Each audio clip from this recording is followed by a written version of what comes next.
नमस्कार दोस्तों, मैं चंदन कुमार आप सभी का एप्पल क्लासेस में स्वागत करता हूं। आज हम लोग कक्षा 9 अध्याय 8 गति को पढ़ने जा रहे हैं और इनसे पहले भी मैं गति के बारे में आपको बता चुका हूं और एक दो वीडियो इन पर आ चुका है। ठीक है, तो आज हमारा दूसरा वीडियो है। जैसा कि मैंने आप लोगों को बताया था, गति क्या है? जब कोई भी वस्तु जो है एक जगह से दूसरा जगह जाता है, मतलब सीधी सी बात है, उस समय में जब स्थानांतरण करवाता है, ए जगह से बी स्थान जाता है, तो इनका क्या हो गया? स्थानांतरण हो गया। और ये जब कुछ समय लेकर जाता है तो वो क्या कहलाता है? गति कहलाता है। ठीक है, तो सिंपल सी भाषा में आपको बोलना है, जब वस्तु का स्थानांतरण होता है तो वो क्या कहलाता है? गति कहलाता है। ठीक है, तो ये चीज मैंने आपको बता चुका था और आपको जो भौतिक अवस्था के आधार पर भी मैंने पिछला वीडियो में बताया था कि गति जो है दो प्रकार का होता है, विश्राम अवस्था और दूसरा जो है गतिज अवस्था। विश्राम अवस्था कहने का मतलब कि वहां पर जो है गति स्थानांतरण जो है क्या होगा? वस्तु का जीरो होगा। और गतिज अवस्था कहने का मतलब वस्तु जो है क्या कर रहा है? आगे समय के साथ बढ़ रहा है। ठीक है, अपना स्थान जो है वो क्या कर रहा है? बार बार बदल रहा है, तो वो क्या कहला जाएगा? गतिज अवस्था कहला जाएगा। ठीक है, यदि हम लोग अवस्था को देखें तो गतिज अवस्था दो प्रकार का होता है। एक समान गति अवस्था हो गया और दूसरा असमान गति अवस्था हो गया। ठीक है, समान गति अवस्था करने का मतलब कि एक निश्चित समय में एक निश्चित दूरी क्या करेगा? तय करेगा, तो वो समान गति हो गया। और यदि अनिश्चित समय में अनिश्चित दूरी तय करेगा तो वो असमान गति हो गया। अब देखिए, असमान गति जो है ये कितने प्रकार का होता है? दो प्रकार का। एक त्वरण गति होता है और दूसरा क्या होता है? मंदन गति होता है। यदि हम लोग त्वरण गति का बात करें तो त्वरण गति जो है वो भी दो प्रकार का होता है। एक समान त्वरणीय गति होता है और दूसरा असमान त्वरणीय गति होता है। और यदि हम लोग मंदन गति का देखें तो यहाँ पर दो प्रकार का होता है। ठीक है, एक समान मंदित गति हो गया और दूसरा जो है असमान मंदित गति हो गया। मतलब समान और समान में ही आपको क्या करना है? विभाजित करते हुए चले जाना है। ठीक है, और यदि हम लोग गति का समीकरण देख ले तो ये भी आपको याद करना है, अभी मैंने बताया नहीं है। जैसे जैसे हम लोग ये चैप्टर में आगे बढ़ते चलेंगे तो इसको भी हम लोग प्रूफ करके देखेंगे। ठीक है, तो गति का समीकरण 3 है, आपको ये याद रखना है। ना कि आपको आप इसमें बहुत सा बच्चा होता है, गति के समीकरण को न्यूटन के समीकरण से क्या करता है? मिला देता है, मिक्सअप कर देता है। तो आपको दोनों चीज में क्या रखना है? डिफरेंसेस को रखना है। ठीक है, तो गति के समीकरण कितना है? 3। पहला समीकरण क्या है? v बराबर क्या होता है? u plus A T. दूसरा समीकरण क्या है आपका? s बराबर क्या होता है? U t plus half a t square. और तीसरा समीकरण क्या है? V square equal to u square plus two a s होता है। ठीक है, ये चीज होता है। यदि हम लोग वृत्तीय गति का बात करें तो वृत्तीय गति जो है क्या होता है? एक त्वरित गति ही होता है। ठीक है, एक त्वरित गति का ही प्रकार है। अब चलिए, पिछले वीडियो में मैंने आपको बताया था कि समान गति और असमान गति क्या है। तो समान गति किसको कहते हैं? जब कोई वस्तु जो है बराबर दूरी बराबर समय में पूरा करता है तो वो क्या हो गया? समान गति। और यहाँ पर देखिए, ये जो भी और टी का जो बना हुआ है ये क्या है? असमान गति। क्यों? क्योंकि समय तो आपका बढ़ता जा रहा है, लेकिन जो वेलोसिटी है, भी बोलते हैं वेलोसिटी को। ठीक है, जो वेग है, वेलोसिटी को हम लोग हिंदी में क्या बोलते हैं? वेग। इंग्लिश में वी फोर वेलोसिटी। वेलोसिटी को हिंदी में क्या बोला जाता है? वेग। तो यहाँ पे देखिए, वेग तो बढ़ रहा है लेकिन समय जो है जहां का वहीं पर है। तो ये क्या हो गया? आपका असमान गति हो गया। ठीक है, तो असमान गति क्या बोलना है? यदि कोई अलग अलग दूरी अलग अलग समय में पूरी करे तब वो क्या कहलाता है? असमान गति से विचरण कर रही होती है। ठीक है, अब देखिए, असमान गति का दो प्रारूप होता है। एक त्वरण गति होता है और दूसरा मंदन गति होता है। किसका? असमान गति का दो प्रारूप आपको याद रखना है, एक त्वरण गति और दूसरा मंदन गति। अब त्वरण गति की यदि हम लोग बात करें, यदि वस्तु की गति समय के साथ लगातार क्या रहे? बढ़ती रहे, तब वो क्या होता है? त्वरण गति कहलाएगा। किसके साथ? गति के समय के साथ क्या होता है? लगातार जब बढ़ता रहता है वस्तु का गति और समय लगातार क्या होगा? बढ़ता रहेगा, तो वो क्या कहला जाएगा? त्वरण गति। तो मतलब दूरी बटे एस बटे टी हो गया। ठीक है, और मंदन गति क्या हो गया? यदि वस्तु की गति समय के साथ लगातार घटती रहे, कम होता रहे, तो वो क्या कहला जाएगा? आपका मंदन गति कहला जाएगा। ठीक है, तो जो समय के साथ चलेगा वो त्वरण गति, जो समय के साथ क्या होगा? घटता चलेगा, वो क्या हो जाएगा? आपका मंदन गति। मंदन बोलने का मतलब क्या हो गया? धीरे धीरे। ठीक है, मंदन बोलने का मतलब क्या हो गया? धीरे धीरे। तो जो गति धीरे धीरे करेगा, धीरे धीरे क्या कि मतलब पहले फास्ट चला, फिर उसका धीरे धीरे क्या हो रहा है? स्लो होता जा रहा है, गति घटता जा रहा है। घटता जा रहा है, तो वो क्या कहलाएगा, मंदन गति कहलाएगा। यदि हम लोग चाल का बात करें तो क्या होता है, दूरी बट्टे समय जो है ये क्या कहला जाएगा, आपका चाल कहला जाएगा। तो यहाँ पर आप क्या बोलेंगे, गति के दर मापन क्या कहलाता है, चाल कहलाता है। वस्तु का चाल उसके द्वारा चली गई दूरी को जब हम लोग समय से क्या करते हैं, भाग दे देते हैं, तो वो क्या कहला जाता है, चाल कहलाता है। ठीक है, तो चली गई दूरी बट्टे क्या हो जाएगा, समय, तो वो क्या कहलाएगा, आपका चाल कहलाएगा। तो गाड़ी जो चलती है वो चाल निकालते हैं या वेग निकालते हैं। आप मोटरसाइकिल चलाते हैं या फिर साइकिल चलाते हैं, यदि आपसे पूछा जाए कि आप गाड़ी का क्या निकालेंगे, चाल निकालेंगे या वेग निकालेंगे। चाल और वेग में क्या है, अंतर है। अंतर क्या है, जो वेग है, जैसे मैंने विस्थापन बताया था, क्या बताया था, विस्थापन। विस्थापन में हम लोग किसको लेते हैं, न्यूनतम दूरी को लेते हैं ना, किसको लेते हैं, न्यूनतम दूरी। तो न्यूनतम दूरी बट्टे क्या होता है, जब समय होता है, सॉरी, न्यूनतम दूरी मतलब कि विस्थापन, विस्थापन बट्टे क्या हो जाएगा, जब आपका समय हो जाएगा तो वो क्या कहला जाएगा, वेग कहलाएगा। ठीक है, तो जब हम लोग गाड़ी चलाते हैं, साइकिल चलाते हैं, तो वहां पे वेग नहीं देखते हैं, वहां पर हम लोग क्या देखते हैं, चाल देखते हैं। ठीक है, तो अभी मैं आपको बताता हूँ आगे भी। ठीक है, तो अब देखिए चाल जो है ये क्या है, एक अदिश है। क्योंकि आप साइकिल चलाते हैं, कुछ भी चलाते हैं, तो कैसे चलाते हैं, वास्तविक रास्ता होकर आते हैं ना, कि शॉर्टकट मार के आते हैं। यदि आप शॉर्टकट घर से मार कर आते हैं तो वो क्या कहलाएगा, वेग। ठीक है, तब वो साजिश कहला जाएगा।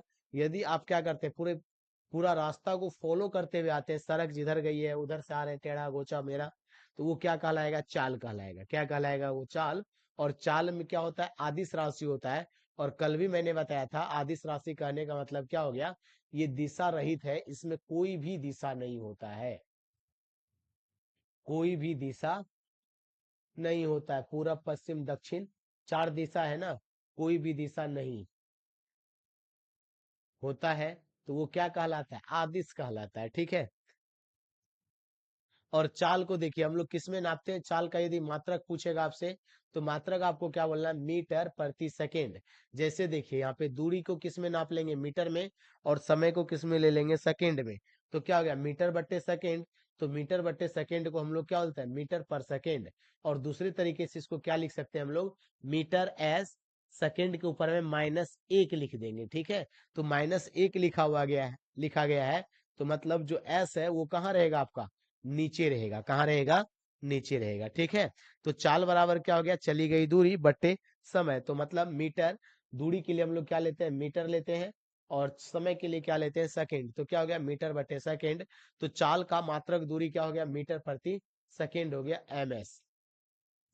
यदि कोई वस्तु समान गति से विचरण कर रहा है, तो वो समान चाल द्वारा चली अपनी दूरी तय करता है। ठीक है, क्या बोला, कोई वस्तु जो है समान गति से क्या कर रहा है, विचरण कर रहा है, तो वो समान चाल से क्या करेगा, अपना दूरी तय करेगा। ठीक है, यदि वहीं पर कोई असमान गति हो और वस्तु की चाल एक समान न रहकर बदलती रहती है, तो इस स्थिति में असमान स्थिति किसी वस्तु की उसके पथ पर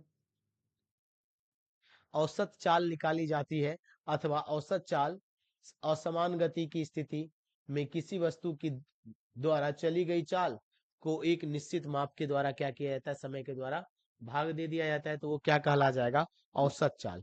चाल और औसत चाल में क्या है, जैसे मान लीजिए कि आप कुर्सागटा से आ रहे हैं, कहाँ से आ रहे हैं आप, कुर्सा कांटा से आ रहे हैं, कहाँ, बलचंदा आ रहे हैं। ठीक है, तो आप क्या किए, गाड़ी को जो है 40 का स्पीड से चलाना चालू किए। कितने की स्पीड से, 40 का स्पीड से। कुर्सागटा से जैसे निकले 40 का स्पीड से, बीच में रास्ता आपको अच्छा मिल गया तो आप 60 किलोमीटर के हिसाब से चलाना चालू कर दिए। ठीक है, और बीच में आ गया आपका टोला, मतलब कि उस पार आ गया, और बच्चा तच्चा रोड पर खेल रहा है, तो आप कितना के स्पीड से चला दिए, 20 का स्पीड से चलाए। तो अब देखिए आपका जो चाल है वो क्या हुआ, बदला या नहीं बदला, कैसे, पहले आप जब हत्ता चौक से निकले तो 40 के स्पीड से निकले, बीच में आपको खाली जगह मिला मरने के पास, तो आप 60 का स्पीड पकड़ाए गाड़ी को, तो 40 60। और उनके बाद जो है आप जब उस पर आए, तो रोड क्या रहा, जाम रहा, तो आप 20 के एवरेज से आए, मतलब 20 किलोमीटर प्रति घंटा के हिसाब से आए। तो आप कितना का एवरेज ली, कुल दूरी जो है तय कितना की, और उसके बाद जो है समय कितना लगा। यदि मान लीजिए कि बलचंदा से कुछ, सॉरी यार, चाल मैंने बता दिया, यहाँ पे चाल का औसत चाल निकाल रहे थे। ठीक है, तो अभी देखिए, बल कुर्साकांटा से बलचंदा का दूरी मान लीजिए कितना है, 5 किलोमीटर। कितना हो गया, 5 किलोमीटर। और 5 किलोमीटर आने में आप कितना समय लगा दिए, 10 मिनट लगा दिए। कितना लगा दिए, किलोमीटर नहीं लीजिए, चलिए ठीक है, 500 मीटर ले लेते हैं। कितना ले लेते हैं हम लोग, 500 मीटर। 500 मीटर बलचंदा और कुर्साकांटा के बीच में दूरी है। ये वास्तविक दूरी नहीं है, ठीक है, मैंने मानने बोल रहा है, ठीक है। नहीं तो बोल दीजिएगा आप क्या वास्तविक दूरी है। वास्तविक दूरी कितना है, लगभग 3 से 4 किलोमीटर है। क्योंकि हम लोग यहाँ पे अबे यार इसको काटो फिर से, ठीक है, फिर से मिटा कर लिखता हूँ क्योंकि यहाँ पे गज गज बहुत हो गया। फिर से चलिए, आप देखिए यहाँ पे ये बलचंदा है, ठीक है। चलिए आप बलचंदा से कुर्साकांटा जा रहे हैं, कुर्साकांटा आगे नाम लिख लीजिएगा आप, ठीक है। कुल दूरी कितना है, 5 किलोमीटर। कितना दूरी है, 5 किलोमीटर, ठीक है। और आप क्या किए, बलचंदा से निकले और जैसे मान लीजिए कि इस पार से निकले, कोचिंग से निकले, और आप नदी को उस पार जाकर किसी से मिलकर बात करने लगे, ठीक है। क्या करने लगे, बात करने लगे, आप वहां पे रुक गए, ठीक है। फिर कुछ दूर गए और फिर किसी दुकान पे जाकर आप रुक के चाय पान पी खाने लगे, ठीक है। फिर थोड़ा देर और जाने के बाद आप फिर रुके और फिर क्या करने लगे, कुछ और कार्य करने लगे, ठीक है। और फिर जब यहाँ से आप चालू किए तो यहाँ पर कुर्साकांटा आप पहुंच गए। तो चले थे बलचंदा से आप कितना, 10, 10:30 बजे, और कुर्साकांटा पहुंच गए आप कितने बजे, मान लीजिए आ, 10:30 बजे निकले थे तो आप वहां पे 11:30 बजे पहुंच गए। कितने बजे पहुंच गए, 11:30 बजे पहुंचे, 10:30 बजे निकले थे। तो यहाँ से लेकर यहाँ तक पहुंचने में कितना टाइम लग गया आपको, 1 घंटा लग गया, 1 आवर लग गया, लगा या नहीं लगा। तो आप जब औसत चाल निकालेंगे तो क्या कीजिएगा, कुल दूरी, तो कुल दूरी कितना हो जाएगा आपका 5, और कुल समय कितना हो गया, 1 घंटा, ठीक है। तो 5/1, तो आपका चाल क्या रह गया, 5 किलोमीटर प्रति घंटा रह गया, ठीक है। कितना चाल हो गया आपका, 5 किलोमीटर प्रति घंटा। क्योंकि यहाँ पर देखिए जो आपका गति रहा गाड़ी का, वो गति क्या रहा, असमान रहा। मतलब कि एक चाल से आप नहीं चले, चले कुछ देर फिर रुके, फिर चले फिर कुछ रुके, तो ये क्या कहला जाएगा आपका, असमान गति। और जब असमान गति रहता है तो हम लोग वहां पर क्या निकालते हैं, औसत चाल निकालते हैं। क्या निकालेंगे, औसत चाल निकालेंगे, ठीक है। तो औसत चाल कितना हो गया आपका, 5 किलोमीटर प्रति घंटा। जबकि हम लोग जाएंगे तो कितना, 20-40 का स्पीड से जाते हैं, तो मतलब क्या हो गया, 20 किलोमीटर प्रति घंटा, या फिर 40 किलोमीटर प्रति घंटा। और जो नया नया गाड़ी चलाने सीखता है तो वो लगभग 60, 80, 90 या फिर 100 किलोमीटर प्रति घंटा के भी रफ्तार से गाड़ी को हाँक देता है, ठीक है, चला लेता है। तो ये चीज हो गया, औसत चाल और चाल। तो चाल किसके लिए है, समान गति के लिए है, और औसत चाल किसके लिए है, असमान गति के लिए है। मतलब कि आप रुक के जा रहे हैं, आराम करते जा रहे हैं, चाय पीते जा रहे हैं, टॉयलेट करते जा रहे हैं, बीच में लेटरिन करने भी चले गए, तो ये सारे को मिलाकर जो समय लगेगा आपको आपका गंतव्य स्थान तक पहुंचने के लिए, वो क्या कहला जाएगा, आपका औसत चाल कहला जाएगा, ठीक है। तो चलिए एक हम लोग क्वेश्चन देख लेते हैं इसी के आधार पर। तो क्वेश्चन है हमारा क्या है, किसी वस्तु की चाल का मापन मीटर प्रति सेकंड में आपको क्या करना है, बदलना है। और यदि वो वस्तु कितना, 40 किलोमीटर की दूरी 5 घंटे में तय करता है, ठीक है। तो चाल क्या हो जाएगा हमारा, दूरी बट्टे समय, दूरी कितना हो गया, 40 किलोमीटर, कितना घंटा, 5 घंटा। बदलना चाल को किस में है, मीटर और प्रति सेकंड में। जैसा कि हम लोग को पता है ये किलोमीटर में दिया हुआ है ना, और ये किस में दिया हुआ है, घंटा में दिया हुआ है।